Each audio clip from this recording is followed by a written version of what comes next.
So welcome to our special guest today, and hello everyone, and welcome to YourScreen. My name is Mina.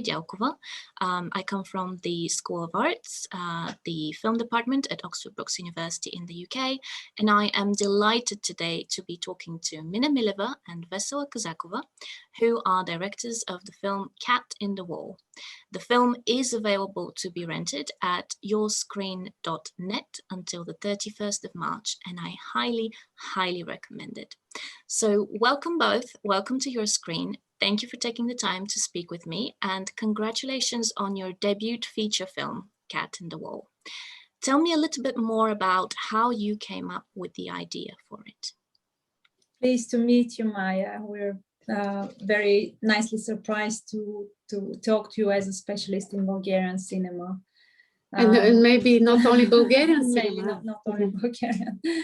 But Cat in the Wall is almost 100% true events from my life. I've lived in Peckham for the last 20 years, which is, you know, considerably interesting place to be. And everything happened to me, basically. To cut the long story short. Everything, absolutely everything. Absolutely everything, actually. So you were the one who lived on the council estate type of property? Yes. I was going to ask. Yeah. Wow. And that sort of leads me to my next question, because the film is a co-production between Bulgaria, UK and France. So, yes. And I assume your question is going to be a mixture of both. Did it come up organically, or did you already have partners in these countries and you decided on the idea post factum as a sort of like, oh, this could be nice to do together? It's a pretty organic co-production, actually, because as you can see, it all takes place in South London. In a way, it carries the stamp of a British film, because it has nothing to do with Bulgaria somehow. And France came in as probably not so organically, but as you know, France has a lot of money for cinema, and we are currently doing our next project with the same co-producer, Christophe Blanchet-Ciela in Paris. We did the post-production in France, which made the film really in good quality to be very well also distributed.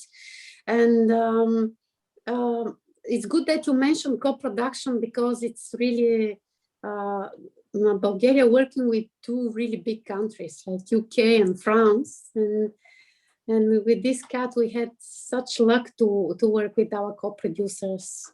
And also the film, of course, it was put on the table of the international cinema through many pitchings and forums. And that was good also, that we had very good festival selections. First, we started with Locarno. In the main competition, which is important. In the main competition, and then we followed with other 8 category festivals. Like in Warsaw, we got even Fipressi Award, which is the association of the film critics.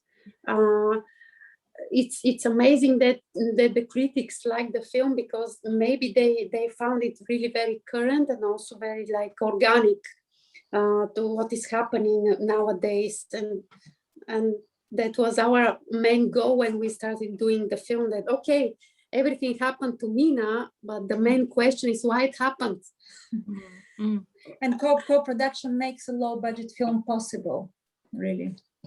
Actually, it's done with little cash and more like services, but it helps the process, and it's like a team work, the whole ship to go on. Again, sounds like you had a really positive experience. Do you think your next film is going to be another co-production with sort of big partners as well? Oh, definitely. You can't do it otherwise these days, really. So the more we co-produce, the better. Again with France. And in this time, the new project is supported well. we got really good subsidies like Arte was, Television France. We got is co-producing YourScreen. Amazing, really amazing, and hopefully it will be also successful, like Cat in the Wall. I have no doubt. And I do want to go back to the festival question. But before that, so you worked together on documentaries such as The Beast is Still Alive and Uncle Tony, Three Falls and The Secret Service before. Yes. Why did you decide to change formats? And in what ways was it making of this film different or similar to the making of the documentaries? It was a survival mechanism because we've actually, maybe you wonder why Bulgarian cinema is at this state. Actually, the very simple question is all filmmakers, almost everyone is linked to the Secret Service of our country. In historic terms, this makes a very distorted picture of society and everything. And which was shown very well with our first thing, Uncle Tony, Three Falls and the Secret Service, when we had the phone call, change the title or you will be dead, you know, and you're like, hello, what do you mean? And they say, Secret Service didn't exist. There was no such thing. And we're like, oh, you know, it's like KGB style of fright. We lost a lot of weight. We had almost given up, you know. Yeah. And I can tell at least few directors who gave up with similar threats, and it's not a joke. We even had 1 year of investigations from the public prosecutor about the film in attempts to put us in jail, which was, a lot of people said it will happen. For the UK audience, they can see Uncle Tony. It's on Amazon, which was very good. And UK audience will not understand why it's so banned, you know, because it's just a normal film. And The Beast is Still Alive caused a TV scandal after one broadcast. The Communist Party, as you know, Socialist Party, former communists, said this film should be out, and for 3 years it was out of broadcast, just like that. And the politician called us demonic duo, which we should print on t-shirts actually. And so after all this, we thought, well, how about making a sort of family film with a cat and a child, you know, and set in England as far as possible from Bulgaria, just to have a bit of rest and to try if we can work together again. And so, I suppose if you say that it's a feature film, even if it represents reality, you have a lot less pressure. Yeah, and pressure. And legal threats and all sorts. And it was a much easier process. Really. Even was the question would be why we did first documentaries, because actually we come from, Mina is animator, I was an actress for many years, 12 years, really professional in films, theater, and I graduated acting. And the normal way maybe would be if we make first fiction film, but not documentary. But maybe because we are so into this...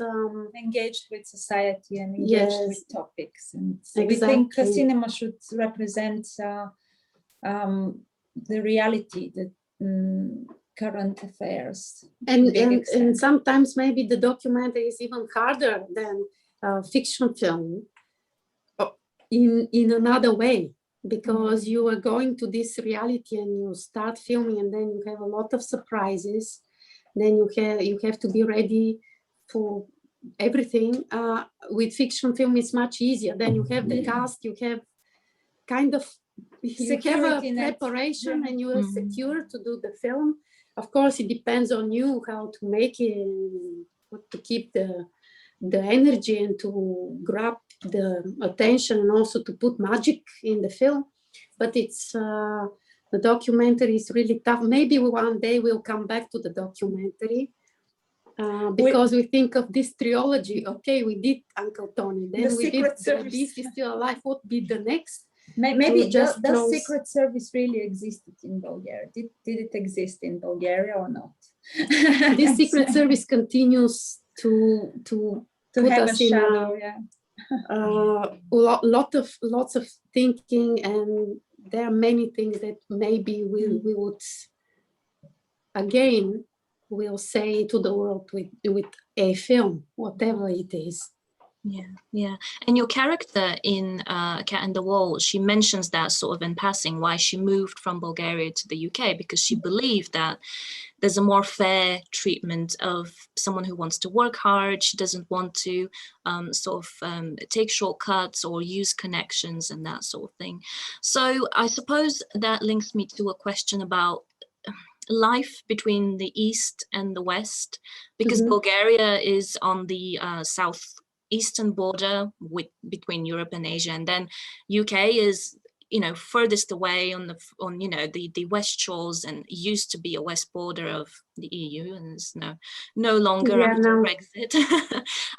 But how do mentalities sort of change when the two polarities meet and interact? You've got that in your characters. And can you comment briefly on your reflections on Brexit and what that has done to the European project?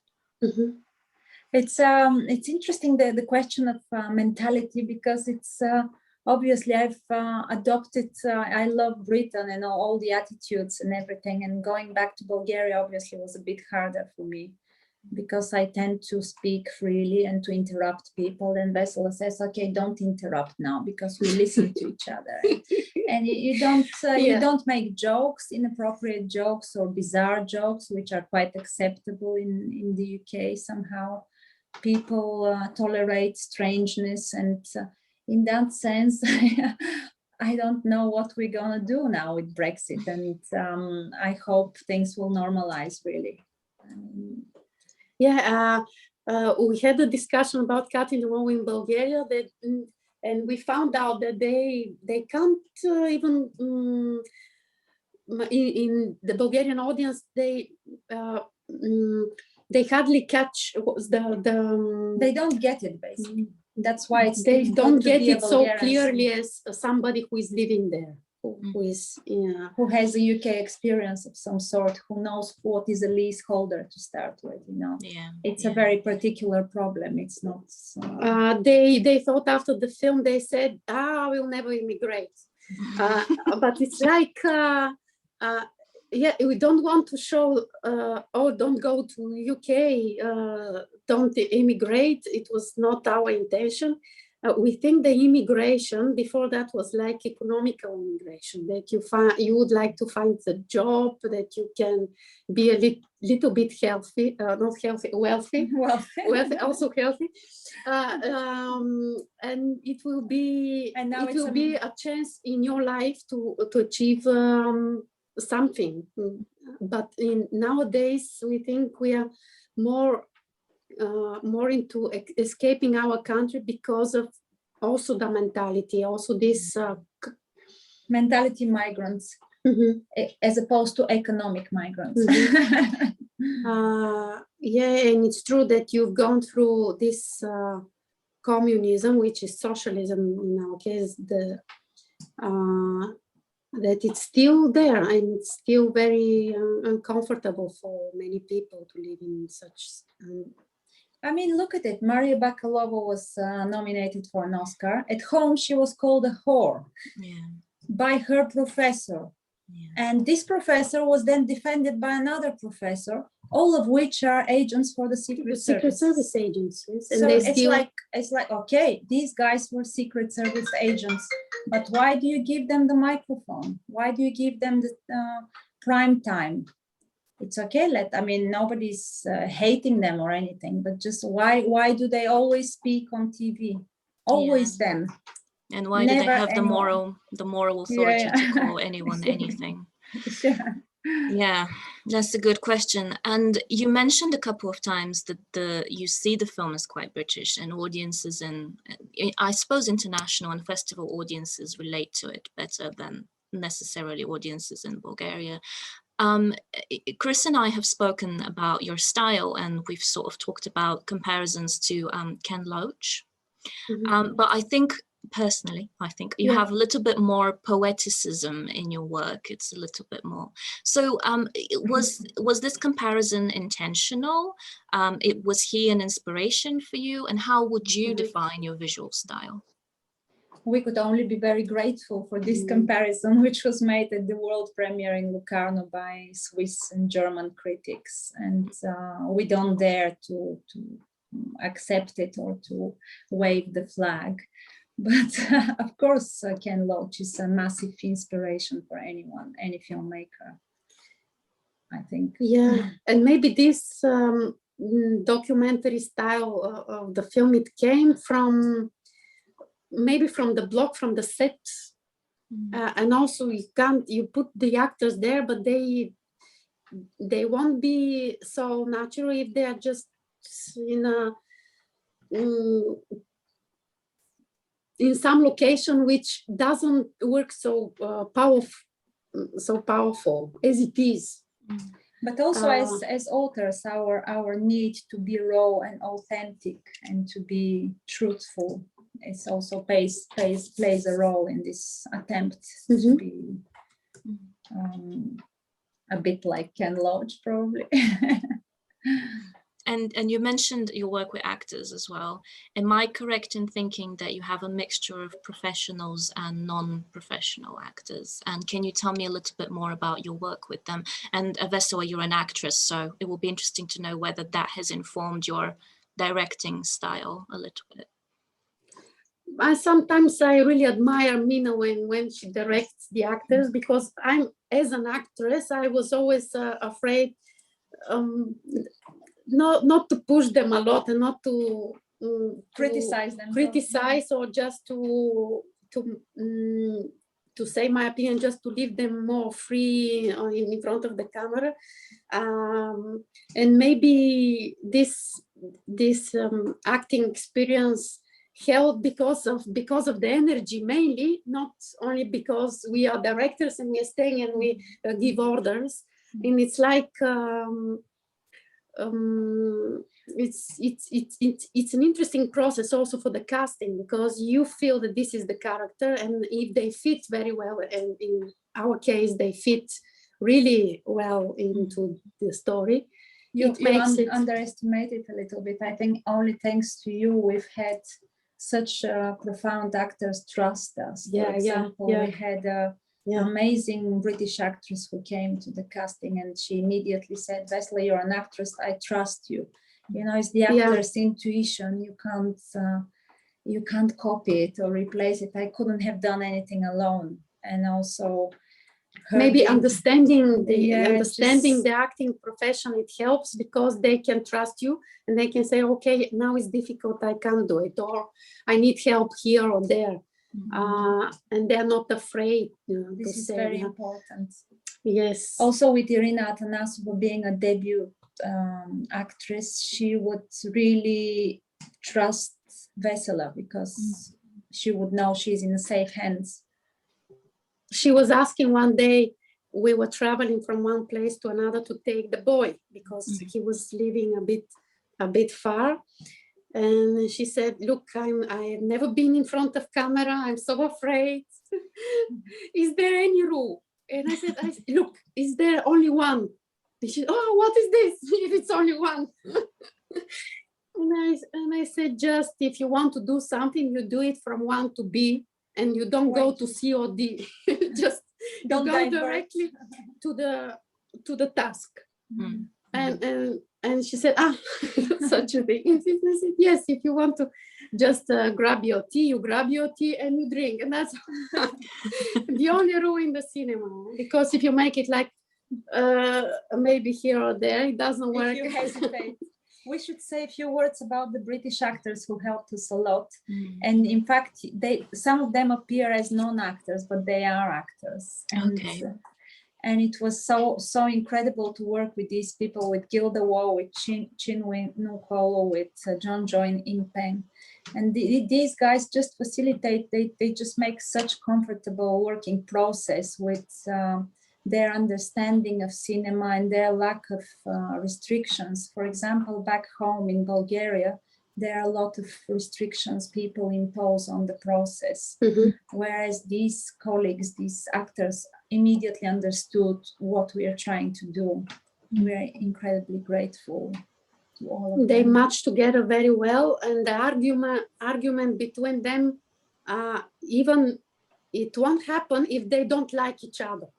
For example, you can have a couple in a film which they really like complete opposite to themselves, but if they don't have a chemistry, like a love chemistry, they won't be even enemies. Oh, sorry. Yeah, chemistry is necessary for antagonism as well. Yes, exactly. And in that case, they fit very well together, all of them. It did look like it, especially some of the scenes where I think when you had the discussion from different neighbors coming together to discuss what's happening on the council estate. That was a very good one as well. Very sort of natural and organic. That's why my first impression was, oh my God, are they, are those actually people? There was so much rehearsal on this one. There was days of rehearsal of this one in order to be so natural. Well done. You've achieved it. You can't recognize that some of them are actors and some of them are not. But also it's interesting because we did a meeting in the block because it's a real case with the windows and all this stuff. We like a real events happening in the block that we were shooting the film, and we made the gathering like Irina is the main character. And we recorded it in order to be very authentic to the situation. And then we wrote the scene because of this recording. And some of them, they were participating in the scene, in the real meeting and in the scene, only two of them. And they said, oh, really? I said this in the meeting. And I said, yes, you said about the squirrels. Oh, such an interesting thing, because they have forgotten about it. But of course, it was mentioned in this natural British humor. It's amazing. Yeah. So, and they did it so again very well. So it's like amazing, really. Yeah. No, I have to say that scene. I watched that film with my boyfriend who's British, and we were just thinking about leasehold, freehold, what to do in the future, and we decided we're not doing leasehold. Not. So it was also very practically a useful film to watch. Yeah, absolutely. So do your best to get a freehold. we're converts. Yeah, so back to the film. And what was it like working with a child actor? You have Orlen Asenov, who plays Jojo, and he's so funny and natural, well, as kids can be. But how did you manage to capture it all? Because some of those moments looked, almost unrehearsed. And was it easy? How did you sort of direct him? Again, I think it's Vesela's fault. Orlen managed to gain his trust because he's very introverted child, and Vesela and both Vesela and Irina immediately recognized an actor's potential, because apparently being introverted, you can have a richer inner world, which this child really has, and he was so easy to work with, but you had to devote certain amount of time to his fantasies and to his look after him. And it was so funny. We asked his dad how to make him cry. We have a scene where he needs to cry, and he said, well, jump on his Lego toy, and that's it. And we're like, come on, seriously. And of course we didn't do that, but each week we had an Amazon delivery of Lego for him, which he treasured this time. And I made a mistake and ordered Lego for an older child, not on purpose. And so he was struggling for about an hour to build this Lego. And he's very ambitious. Extremely ambitious. And we were unaware, cooking something, preparing something. And then we saw him cry and said, quick, now you have to cry for the camera. And he said, get away, I'm not crying in front of you, it's a serious matter. And then Vesela started crying and said, look, you need to help us, just, you're an actor, the cat is stuck in the wall. Please, let's cry together. It was so sweet. So he did this big snot. Oh, that's adorable. How old was he when you shot this? Actually 4.5. 4.5 till 5.5, and it was a long process. And actually, we were afraid that he's going to grow visibly, but it was not the case in the film. And his Bulgarian, they came like a year before we started. A few years ago, maybe a year before we started shooting. And he mixed Bulgarian with English. And he does that in the film as well. And he does it in the film. We wanted this way of talking, because sometimes when he forgets the Bulgarian word, he uses English or an opposite. And it's really good. It was sensational in Locarno when an Italian critic said, we haven't seen such child acting since Vittorio De Sica, and we were like, wow, seriously. And also Angel, Genov and Irina, they helped also for him. Sometimes Angel was really very good in this mischievous they were rehearsing their lines even. I've heard them because sometimes I recorded the sound, and they say, look, you say this, and after when I say that, you say this. And they were very, very good. With Irina, more improvisation, because she's into this. She reads the text of the scene and she throws the paper. I said, but do you know it by heart? And she said, yes, now it's fine. It's enough. Because she's in this, she catches what she needs to do, and that's all. She doesn't need proper putting words afterwards. Yes, and she makes it her own, and she lives it. Yeah, that's amazing. And tell us a little bit more about the cat, the infamous cat in the wall. First of all, whose cat was it? Secondly, I think you mentioned, did it really go in the wall in your actual real experience? Absolutely. And how is the cat now? It's so funny with the cat. I have this lovely neighbor who actually looks after horses, and he's got the knack of animal whisperer. He's absolutely magical with he cats, was a trainer, dogs, anything. In set, yes. And I said, John, so we need a cat. Okay, no, we're coming shooting. Yeah, no problem. You can have 20 cats. I have 20 cats. And then we went there, and we saw there wasn't a single ginger cat. And we said, but we need a ginger cat. Yes. It's like, come on now, you never said it's a ginger. It's ginger is the most treasured cat in Britain, as you know. It's so important. And he said, have a gray cat, have a black cat. And we're like, no, we must have a ginger one. And we started looking, and finally Irina, because she worked in a restaurant, and she said, oh, there is a girl here who they have a ginger cat at home. And we took this cat, gradually introduced him to our flats, made him live for weeks there before the shooting, so he got used to the place. An Irish cat, Cheddar. And he was just so good. We often say he's the most disciplined actor, and really, really lovely guy. And actually the hole in the wall is prepared by our art designer, is it art director? Director of the film. The hall is constructed by it's like a prop. It's like a house he lived in, so there was no any traumatic experience for him. And in fact, because he grew up in his house with 2 young girls, we found out that the more children there are around, the better he feels. He was comfortable, yeah. Yeah. And I know we have limited time left. I wanted to ask you what your experience has been like as 2 women filmmakers. So do you want to elaborate on, it's a very sort of male-dominated environment, especially directing is. So can you talk us through any of the challenges that you've had to overcome?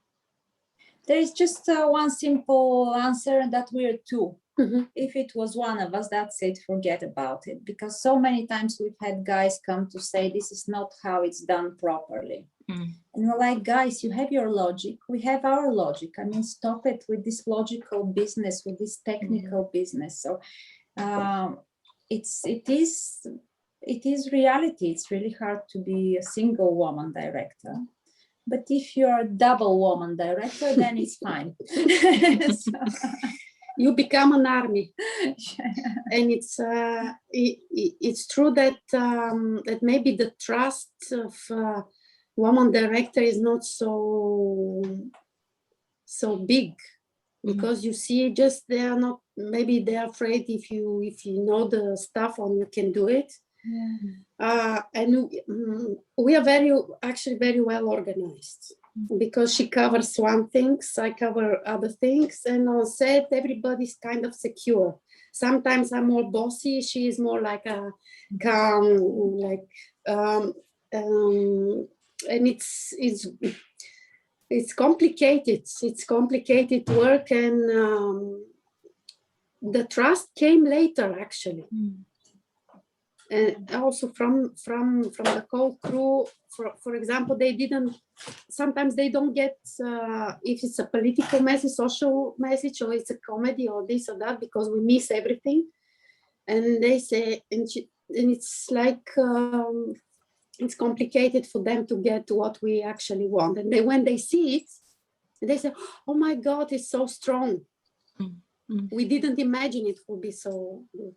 Yeah, that just girls should know, they should speak more, they should be more confident, because also it's a matter of that men are allowed to speak more and just to speak for ages without being interrupted. Whereas if a woman starts speaking, it's immediately bullshit, it's rubbish, you don't know what you're talking about. So yeah, do speak more, girls directors.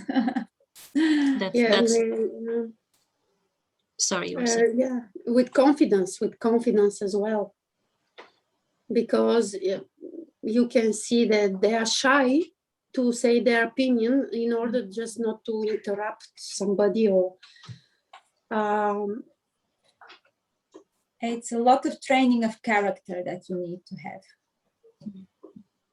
Thank you. That's a very good message. And before I close off, I just wanted to sort of ask you your opinion and experiences of working with VOD platforms. We know that YourScreen is this incredible venture born out of necessity to reach an audience during a time where independent and community exhibition is in crisis. So just very briefly, what are your thoughts and expectations for working with VOD platforms, perhaps in the future as well? It's probably the future of cinema. And if I always admire when I can really want to see a film and then I can reach it as soon as I want to see it. And in that case, it's really good. We were struggling with producers that you have to follow a strategy, first go to festivals, then TV, then VOD. But now maybe the rules of cinema is changing very fast. Will change. Maybe you can have online and offline at the same time screening, so people can choose. And in the territory restrictions is also very good. You can watch more films, and even these festival films which are really great, people can't see them. They go to Netflix and they find only comedies and series. And it's like it's really important. The VOD will elevate the quality as well, because YourScreen, we've noticed it's a very quality content. So we cross fingers. Yeah. Thank you so much for this lovely chat. Unfortunately, we're out of time, but I do hope to see you again, hopefully, with more films to come to the YourScreen platform. And I definitely look forward to your newest film in development, which is Women Do Cry. Women Do Cry. Thank you. Thank you very much. Bye-bye. Very nice talking to you. You too, yeah.